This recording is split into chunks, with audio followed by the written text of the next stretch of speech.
Bien, comenzamos con el estudio del Brit Hadashah correspondiente a la Parashá Vayakhel, que está en el libro de Mateo capítulo 12 del versículo 1 al 13. Entonces, le voy a pedir, a ver, ¿quién está? José Tomás, si estás por ahí para poder ayudarme en la lectura de esta porción bíblica, por favor. Ningún problema. En aquel tiempo iba Yeshua por los sembrados en un Shabbat, y sus discípulos tuvieron hambre y comenzaron a arrancar espigas y a comer. Viéndolo, los fariseos le dijeron: he aquí tus discípulos hacen lo que no es lícito hacer en el Shabbat. Pero él les dijo: ¿no habéis leído lo que hizo David cuando él y los que estaban con él tuvieron hambre? Como entró en la casa de Hashem y comió los panes de la proposición, que no les era lícito ni comer ni a los que estaban con él, sino solamente los sacerdotes. ¿O no habéis leído la ley, como en el día de reposo los sacerdotes en el templo profanaban el día de reposo y son sin culpa? Pues os digo que uno mayor que el templo está aquí, y si supieseis qué significa misericordia quiero, y no sacrificio, no condenaréis a los inocentes, porque el Hijo del Hombre es el Señor del día del reposo. Pasando de allí, vino a la sinagoga de ellos, y aquí uno que tenía seca una mano, y preguntaron a Yeshua para poder acusarle: ¿es lícito sanar en el día de reposo?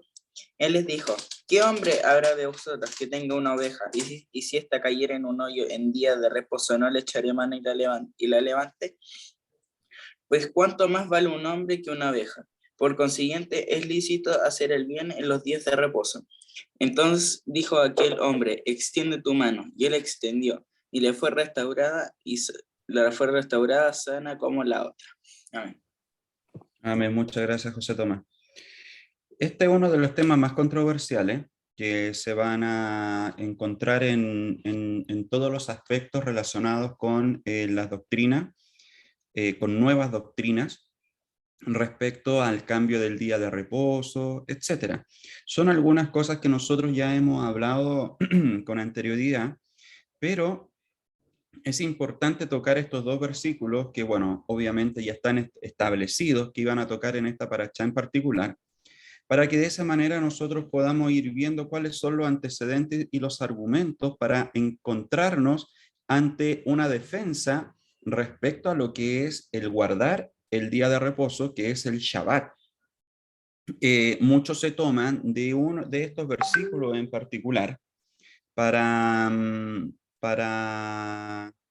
en cierta manera, dar a conocer de que el Shabbat ya no es, sino que es el día domingo.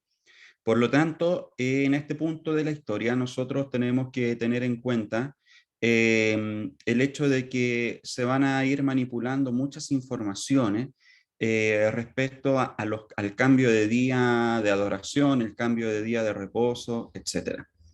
Por lo tanto, nos vamos a tomar, primero que todo, ir explicando y profundizando un poquitito más basado en el aspecto hebreo, el hecho de que el Shabbat en particular tiene una connotación obviamente basada en un mandamiento, basada netamente en una raíz que está en la creación, en los días de la creación. Por lo tanto, es ahí en donde también tenemos que ir profundizando todo aquello. Necesitamos tocar estos puntos primeros antes de irnos al tema como tal, que es el por qué en este caso, los discípulos recogían espigas en el día de reposo, y que claramente para muchos es considerado como una violación del Shabbat. Y es ahí en donde vamos a ir explicando también todo aquello, pero es importante tocar estos puntos antes, para que no se crea de que se le está quitando importancia al Shabbat. Dentro de nuestro estudio nosotros hemos entendido de que el Shabbat se trata de un sello, y ese sello prácticamente es un sello distintivo que hace de que Israel sea completamente distinto a todos los demás pueblos. Pero aparte de eso, es importante que nosotros consideremos lo siguiente: ¿cómo es la relación que tiene el Shabbat con el gentil, con el goín? Y de esa manera también nosotros vamos a ir analizando el hecho de que qué diferencia hay entre un judío que esté guardando el Shabbat y así también una persona que no es judía y que esté guardando el Shabbat. Por lo tanto, todos estos aspectos nos van a ayudar para poder comprender de mejor manera el texto que nosotros estamos leyendo aquí en el libro de Mateo, capítulo 12, del versículo 1 al 13. Debemos considerar lo siguiente, de que el Shabbat no se trata solamente de un día más en la semana, sino que si ustedes se dan cuenta dentro mismo de la esencia de la creación, todos los días de la creación nos llevan al Shabbat. Por lo tanto, todos los días que nosotros vivimos a lo largo de la semana, el día 1, el día 2, el día 3, el día 4, el día 5, el día 6, nos llevan al Shabbat. Por esa razón en particular es un distintivo para nuestras vidas, por el hecho de que es muchos sabios dicen de que este es el día en donde nosotros nos recargamos espiritualmente para que de esa manera podamos enfrentar todo lo que es el caos del mundo. Si ustedes se dan cuenta, cuando nosotros entramos en Shabbat, claramente es un día distinto, es como un día que nos protege, es como que el Shabbat nos protege. Y es ahí en donde nosotros vamos recibiendo todas aquellas cosas necesarias para nuestra vida, para que de esa manera podamos enfrentar el caos del mundo.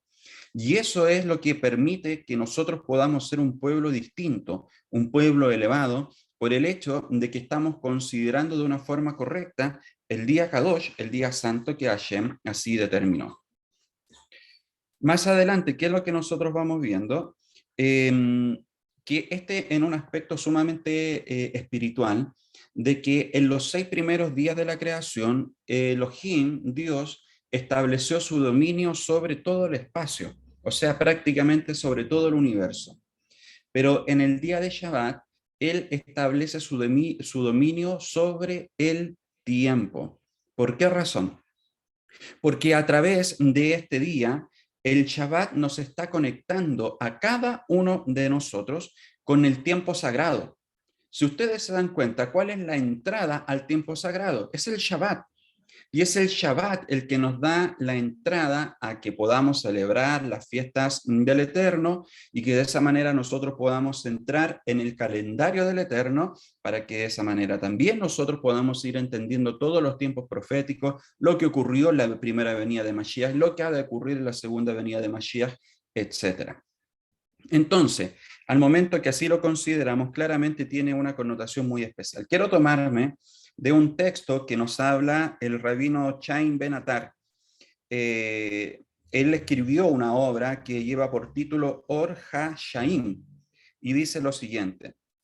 El rabino en esta obra explica que si se realiza una lectura menos literal del texto, de lo que nosotros ya estamos analizando, respecto al Shabbat, en un contexto homilético, se puede inferir que el alma misma de la creación fue impartida en Shabbat.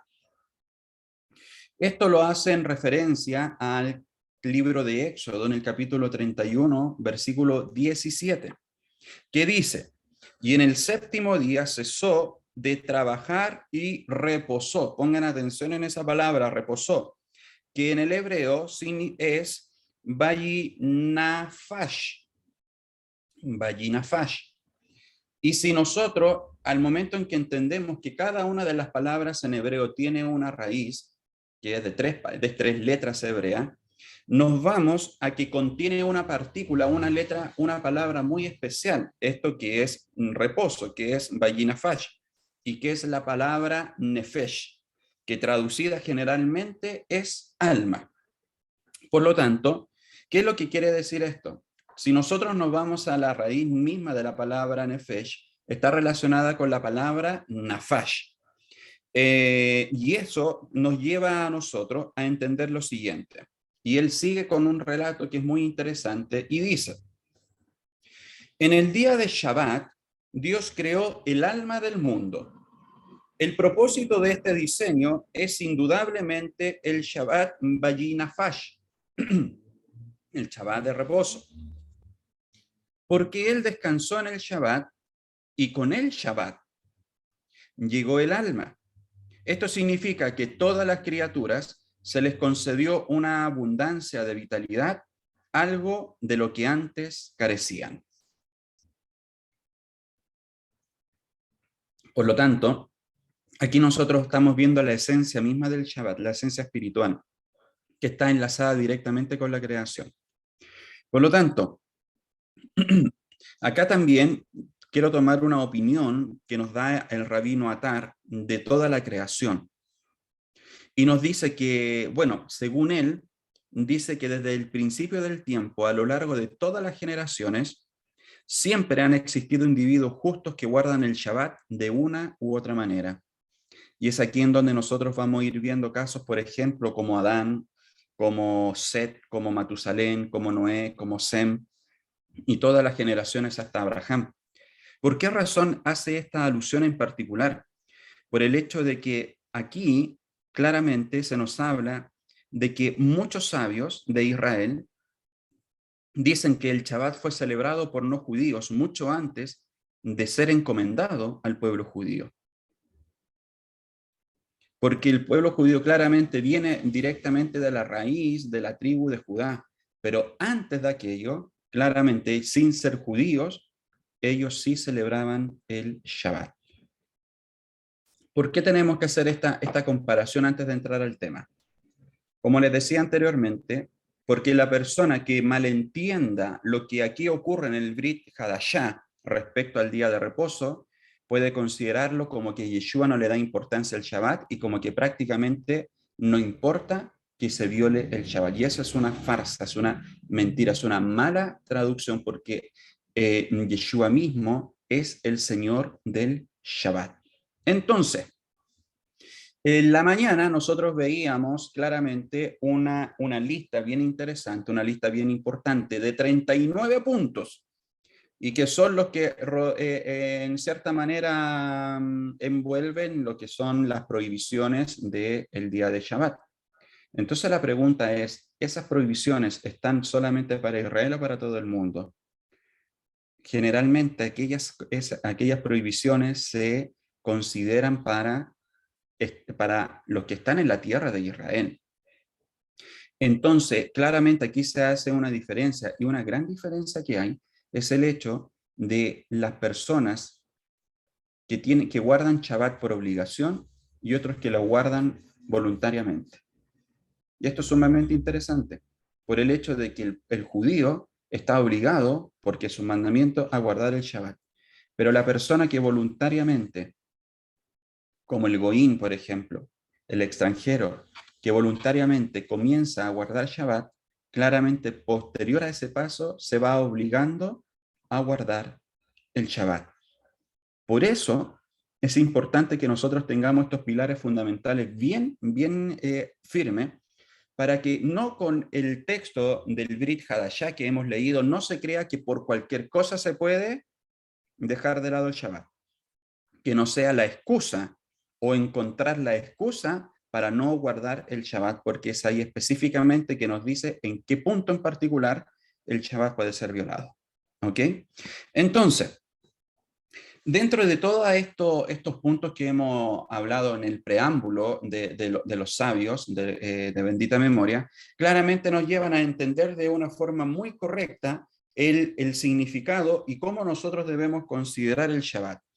Por eso se nos dice de que el Shabbat es el sello directamente del pacto que Dios hizo con Israel, en donde en el monte Sinaí.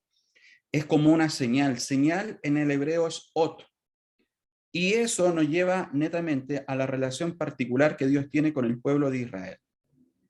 Y dentro de ese punto de la señal, Rashi dice lo siguiente: es gran señal entre nosotros que yo les escogí a través de mi ordenanza y les di mi día de reposo para su reposo, para que las naciones conozcan a través de esto que yo soy Hashem, quien los santifica. Eso es tremendo. Entonces, es aquí en donde nosotros vamos viendo un punto bien interesante. Hay un libro, perdón, hay un comentario del libro del Éxodo, del capítulo 28, el versículo 7, que lo vamos a estar leyendo, pero vamos a leer más que nada el decálogo que nos dice el Kli Yakar de Éxodo, capítulo 28, 7, y nos dice lo siguiente. Así dice en el decálogo: recuerden el día de Shabbat, indicando que incluso aquellos que no observan el Shabbat absteniéndose de trabajar son incluidos en el mandamiento de recordar el Shabbat. Todas las naciones están obligadas a recordar el día de Shabbat para implantar en sus corazones la creación, lo que también se puede llamar en el hebreo el ex nihilo, que es a partir de nada, ya que el Shabbat es una señal de que Dios creó el mundo. Esta señal es testigo de que el testimonio que Dios da de su existencia es digno de confianza, ya que se atribuye a los mandamientos no ágidas, el mandamiento de no adorar ídolos. Por lo tanto, claramente se hace la invitación directa de que efectivamente no solamente los judíos deben guardar Shabbat, sino que también los gentiles. Para ello, para reforzar un poquitito más esto, José Tomás, ayúdame con otra referencia bíblica. Libro de Isaías, capítulo 56, del versículo 3 al 7. Isaías 56, del versículo 3 al 7.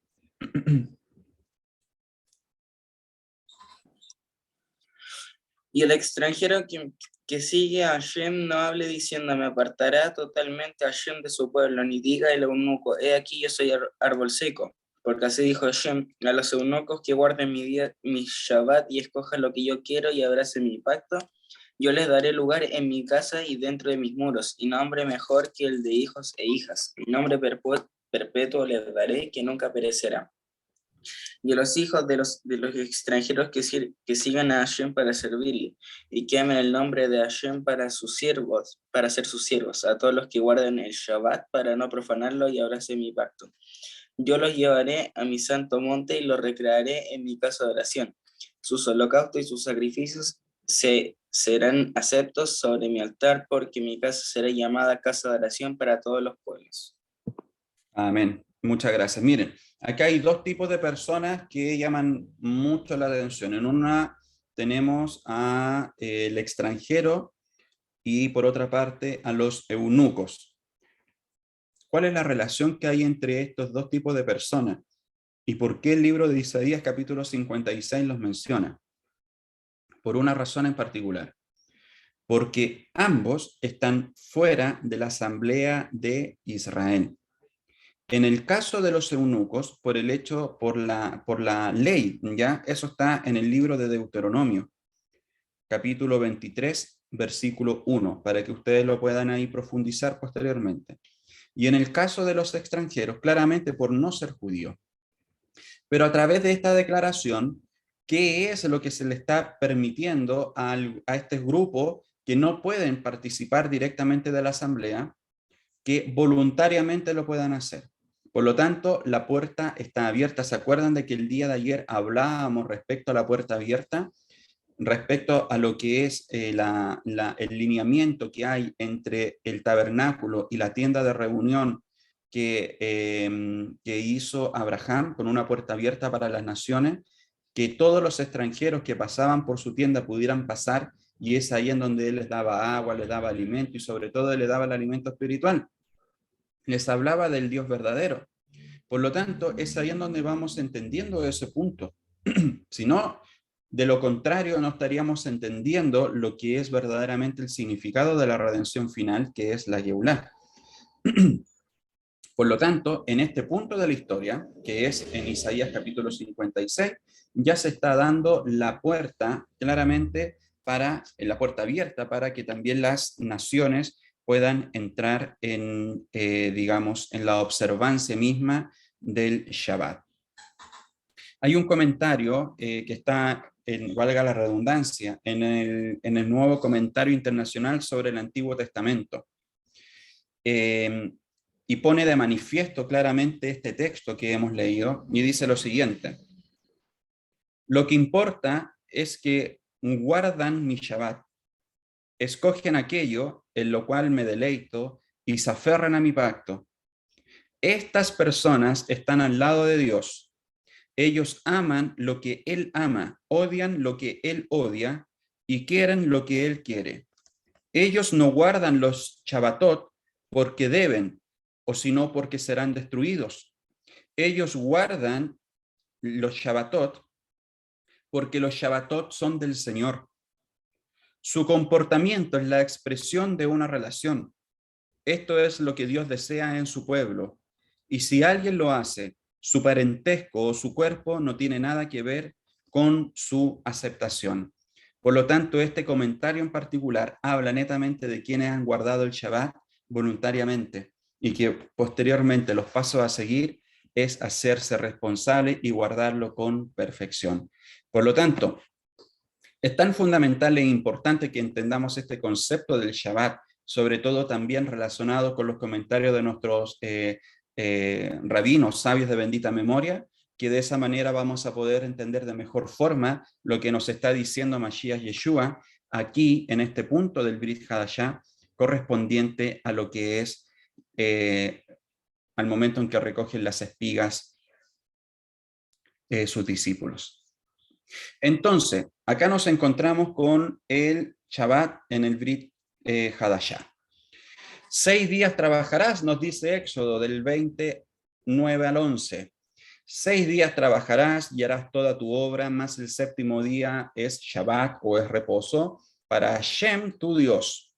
No hagas en él obra alguna, tú, ni tu hijo, ni tu hija, ni tu siervo, ni tu criada, ni tu bestia, miren acá, ni tu extranjero que está dentro de tus puertas, porque en 6 días hizo Hashem los cielos y la tierra, el mar y todas las cosas que en ellos hay, y reposó en el séptimo día. Por tanto, Hashem bendijo el día de reposo y lo santificó.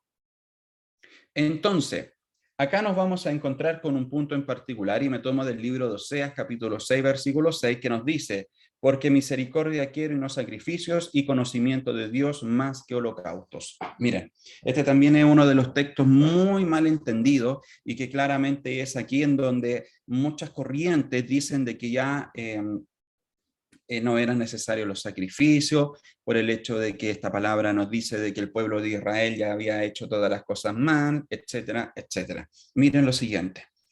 Acá nosotros tenemos que situarnos en todo este contexto del Brit Hadashah en el siglo I. ¿Qué es lo que estaba pasando en este siglo I? Habían alrededor de 21 escuelas de pensamiento, entre 21 a 24 escuelas de pensamiento, que claramente tenían distintas posturas. Una eran más liberales en el buen sentido, no liberal como lo estamos entendiendo ahora, o como se está viviendo ahora en este mundo, y en el otro extremo estaban las más conservadoras. En uno de los extremos estaba Hillel, en otro de los extremos estaba Shammai.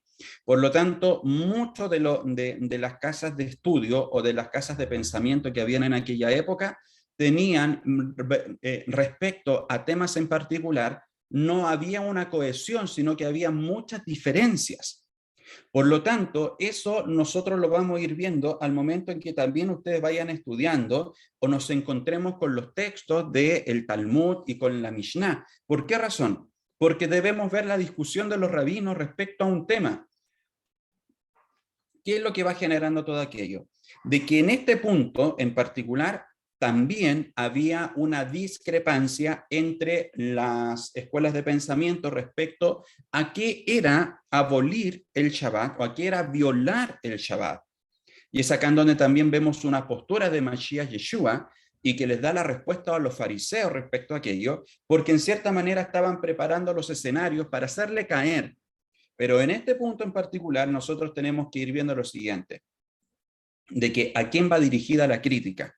Va dirigida a Yeshua, va dirigida a los discípulos, etcétera, porque eso nos va a permitir a cada uno de nosotros ir entendiendo mejor las respuestas que Yeshua les está dando a los fariseos respecto a lo que es la violación del Shabbat.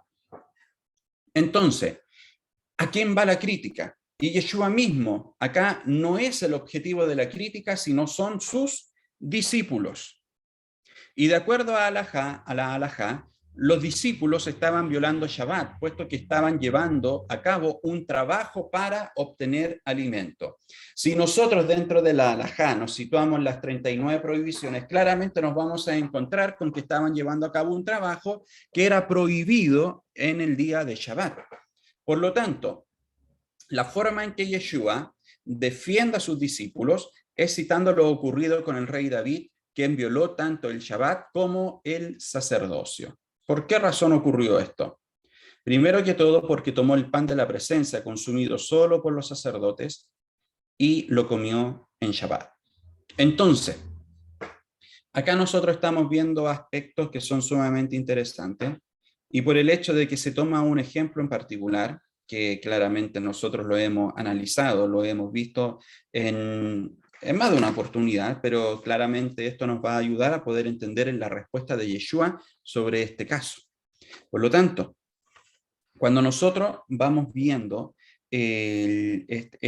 digamos, el evento mismo de una respuesta que es conocida por los fariseos, claramente aquí hay que ver las entrelíneas.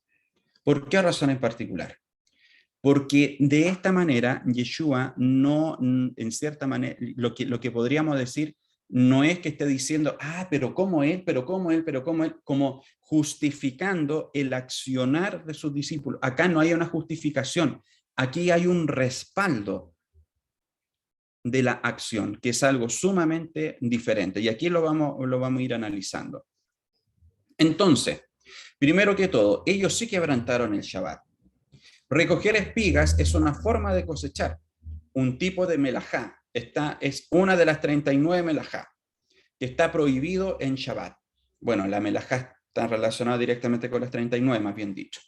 Entonces, pero nos encontramos con el libro de Levítico, capítulo 18, versículo 5, que nos dice lo siguiente. Por tanto, guardaré mis estatutos y mis ordenanzas, los cuales haciendo el hombre vivirá en ellos, yo Hashem. Entonces, ¿qué es lo que tenemos que ir entendiendo acá? De que Yeshua toma el ejemplo mismo de David para poder decirle a los fariseos de que aquí, en este punto, había algo que unía tanto a David como así también a los discípulos, que era que tenían hambre. Por lo tanto, ¿qué quiere decir eso? De que eso está relacionado directamente con el preservar una vida, lo que en el hebreo se llama el pikua nefesh, salvar una vida. Por lo tanto, se entiende y da a entender de que los mandamientos son para la vida, o son para vida y no son para muerte. Con este ejemplo, Yeshua mismo le está diciendo, miren, acá se está preservando la vida. Por lo tanto, no debe ser considerado prácticamente como ustedes lo están considerando como una violación misma del Shabbat. O sea, la halajá sí lo establece, pero recordemos lo siguiente. La halajá, los 39 puntos de la melajá, no están escritas en la Torá. Pero lo que Yeshua, le está respondiendo, sí está escrito en la Torá.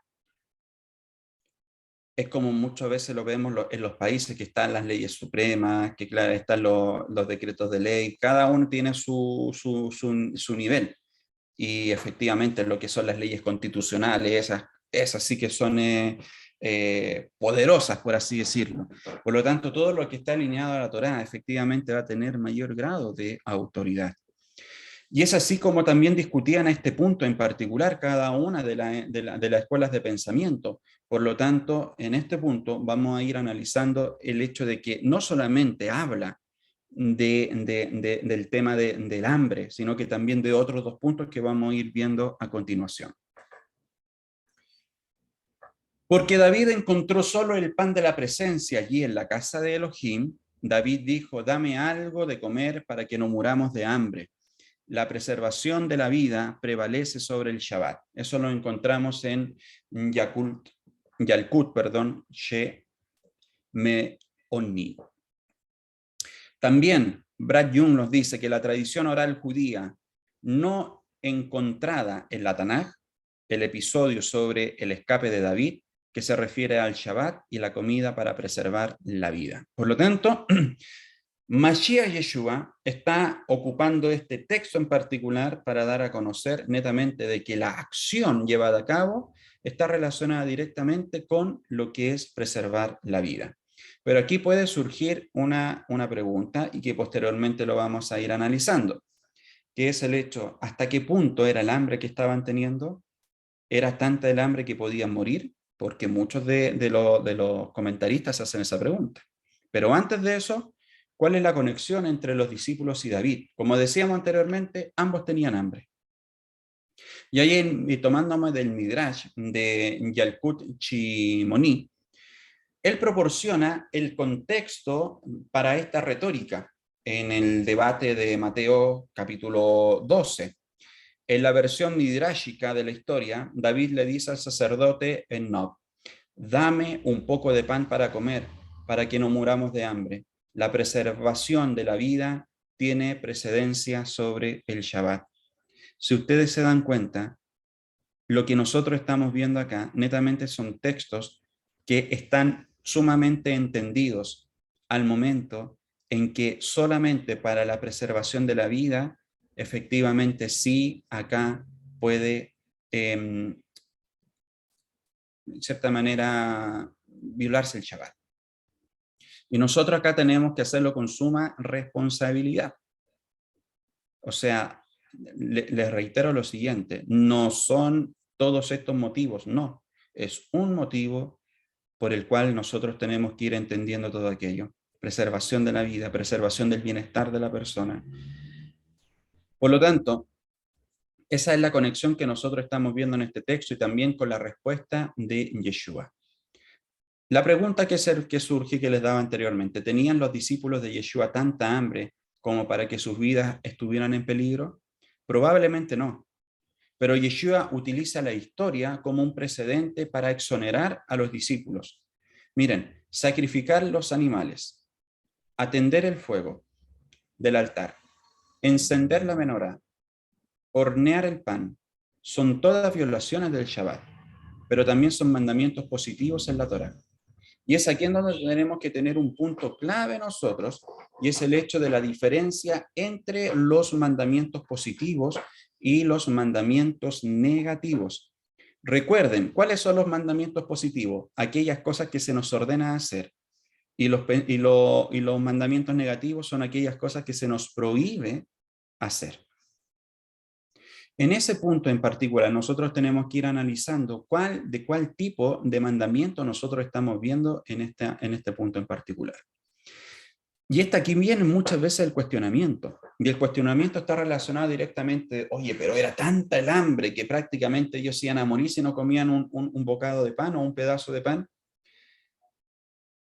Todo lo que pueda ser un riesgo, una amenaza de vida, es considerado como tal. Como que prácticamente está en el mismo nivel, como que la vida ya está en sumo peligro. Lo que puede llevar a cabo la pérdida de la vida está prácticamente en ese mismo nivel en el contexto de lo que nosotros lo estamos estudiando en esta hora. Por esa razón en particular no se habla solamente de de la situación extrema, la situación grave como tal, sino que se está hablando prácticamente del alimento, pero que puede llevar a la persona a ese punto en particular. Más adelante, ¿qué es lo que se nos dice? Veamos los mandamientos positivos. Veamos el relato que nos dice en el Tratado de Shabbat, en el 133a. Donde quiera que usted encuentre un mandamiento positivo y un mandamiento negativo que se contradicen, si puede cumplir con ambos es preferible, pero si no, el mandamiento positivo suplanta el mandamiento negativo.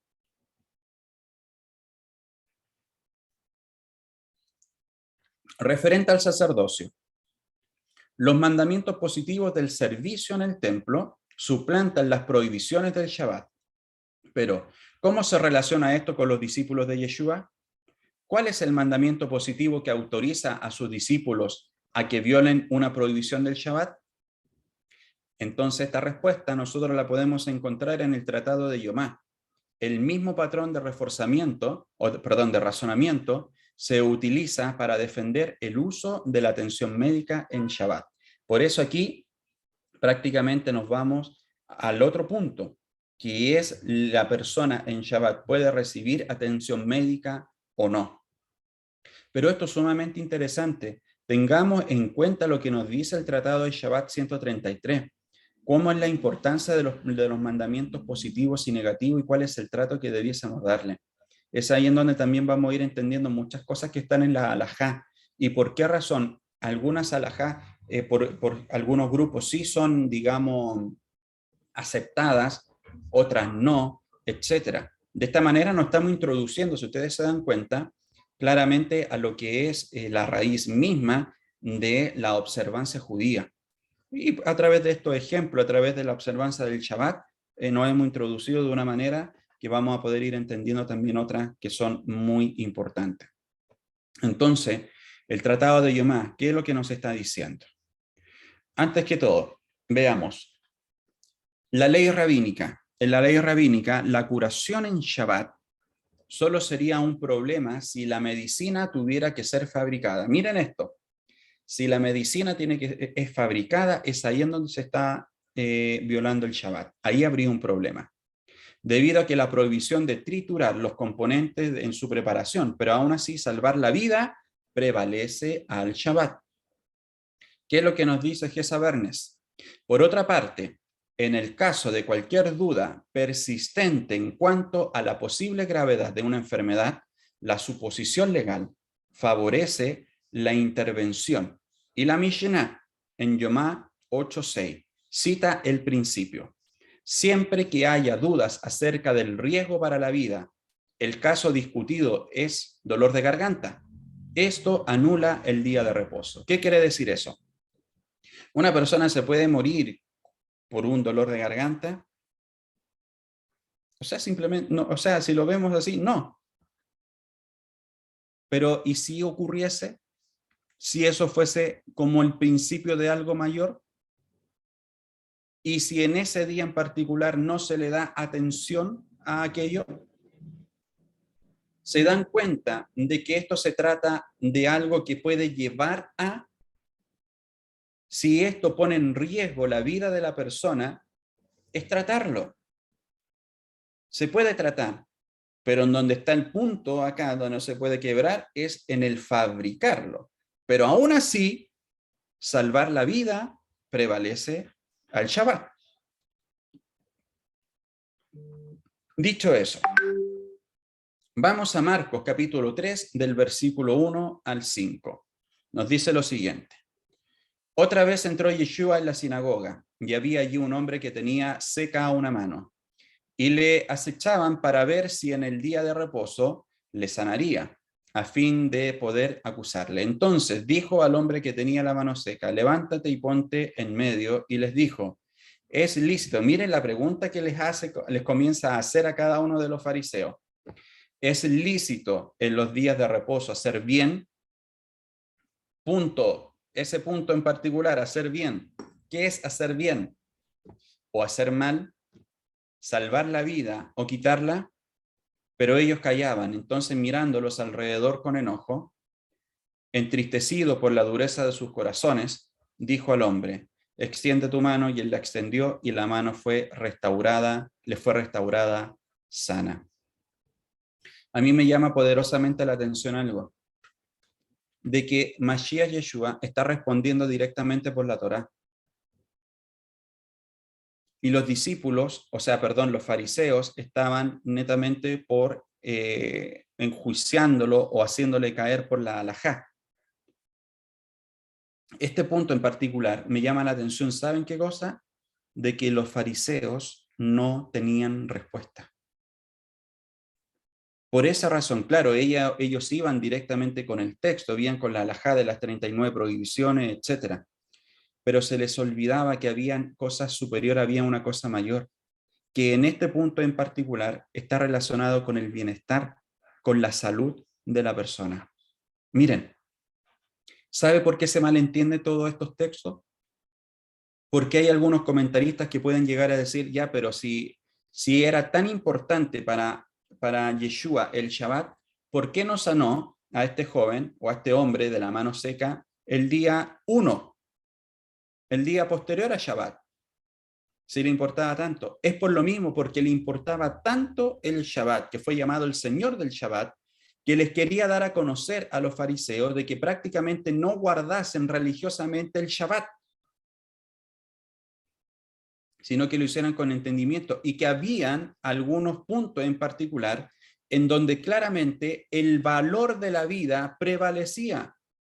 Y es ahí en donde ellos se estaban negando prácticamente a ofrecer cualquier tipo de ayuda a quien lo necesitaban en Shabbat. Por lo tanto, imagínense cuál era la percepción que podía tener una persona en el Shabbat. ¿Cuál era la percepción que tenía una persona que estaba dolida, que estaba enferma, que necesitaba ser ayudada en Shabbat? En vez de ser el día de descanso, de regocijo, se podía transformar en un día completamente contrario, por el hecho de que quizás muchas personas tenían el temor, tenían el miedo de decir, ¿y qué pasa si me enfermo en Shabbat? ¿Qué pasa si me pasa algo en Shabbat? Nadie me va a ayudar. O sea, prácticamente estaban en un conflicto de poder decir, si pasa algo en Shabbat, entonces no hay nada que hacer. Por lo tanto, se perdía completamente la esencia del Shabbat. Por esa razón en particular, Mashiach Yeshua en más de una oportunidad se encontró con esta situación. En todas las situaciones le dio una respuesta basada en Torá, y ninguna respuesta de vuelta llegó a Yeshua. Ninguna. Porque todos los fariseos se quedaron sin ninguna respuesta. Por eso aquí nos habla del principio de la misericordia quiero. Miren, si David y sus hombres pudieron comer lo que estaba prohibido normalmente en el día de Shabbat, porque tenían hambre, ¿cuánto más es permitido violar Shabbat a fin de evitar el sufrimiento humano? Mateo 12 del 6 al 7. Pues os digo que uno mayor que el templo está aquí. Y si supieseis que significa misericordia quiero y no sacrificio, no contenderíais a los inocentes. Ahí está la respuesta. Eso es lo que se requiere. Eso es prácticamente lo que Mashiach Yeshua les estaba enseñando a todos aquellos que estaban a su alrededor, y que pudieran ver claramente la necesidad de todo aquello y que pudieran actuar en misericordia. ¿Por qué razón? ¿Qué fue lo que enojó? ¿Qué fue lo que entristeció a Mashiach Yeshua de ellos? La dureza de sus corazones. Y esa dureza del corazón claramente comienza cuando ya no hay una relación y solamente hay religión. Y eso es lo que se tiene que evitar siempre.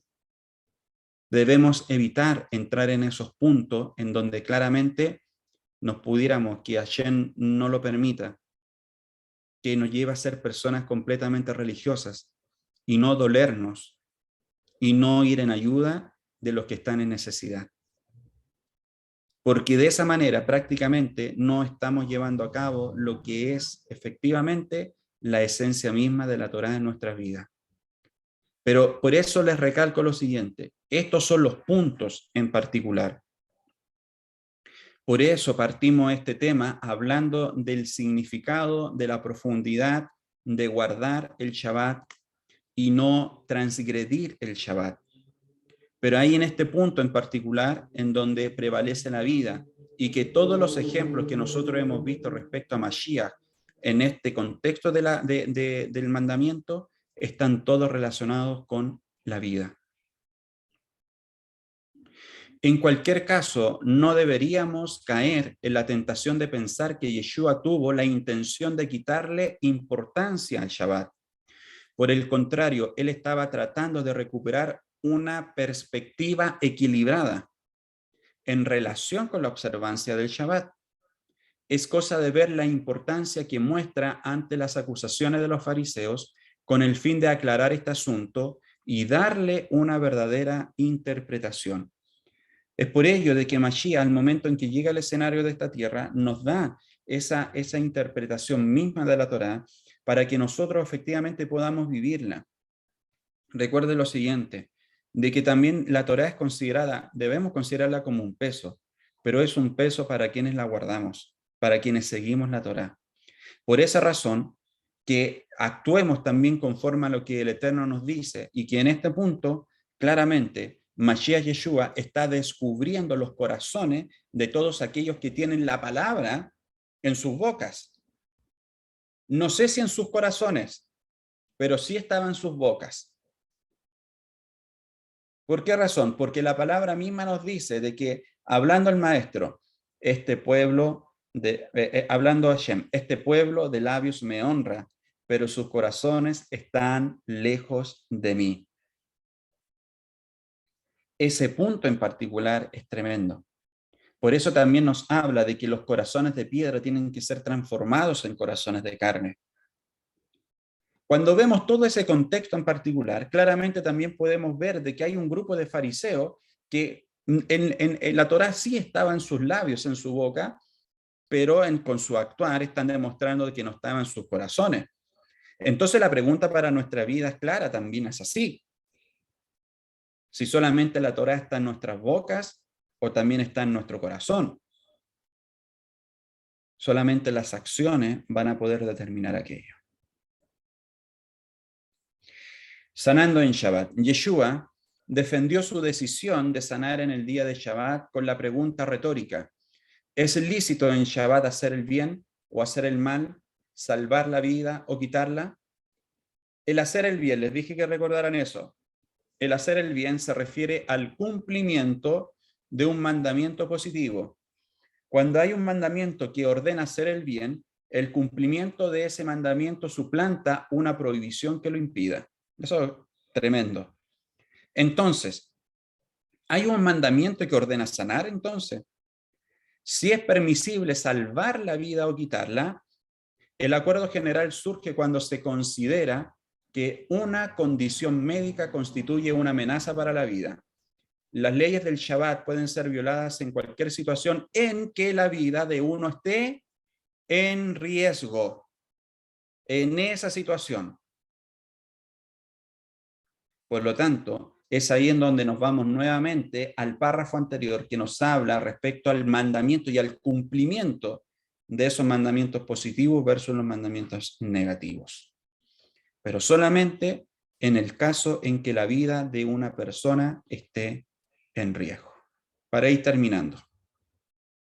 La Mishnah cita que si una vida está en peligro, el derecho fundamental anula el mandamiento del Shabbat como una regla general. ¿Qué nos dice el libro de Yomá 8:6?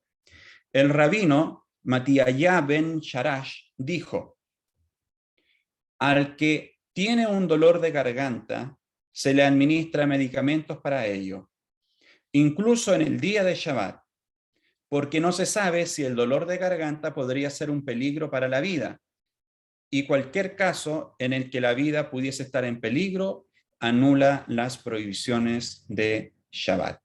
Por lo tanto, nosotros, basado en estos textos en particular, basado en lo que los sabios de bendita memoria por tantos siglos han hablado, es ahí en donde vamos entendiendo de mejor manera cuál fue la finalidad misma de la respuesta de Mashiach Yeshua ante las preguntas, ante los escenarios que los mismos religiosos, que los mismos fariseos lo pusieron a él. Por lo tanto, aquí nosotros vamos entendiendo cuál es el motivo por el cual el Shabbat es violado y que claramente deja muy en claro de que no cualquier motivo es suficiente como para llegar a esa transgresión. Y que Hashem cada día nos permita a todos nosotros de poder ser más y más perfectos para guardar el Shabbat, para guardar el día que Hashem nos da a cada uno de nosotros, para que podamos llenarnos, para que podamos adorar, para que podamos nutrirnos espiritualmente y así poder enfrentar el caos de este mundo. Que el Eterno añada sabiduría, entendimiento y obediencia a la palabra que hemos recibido. Shalom.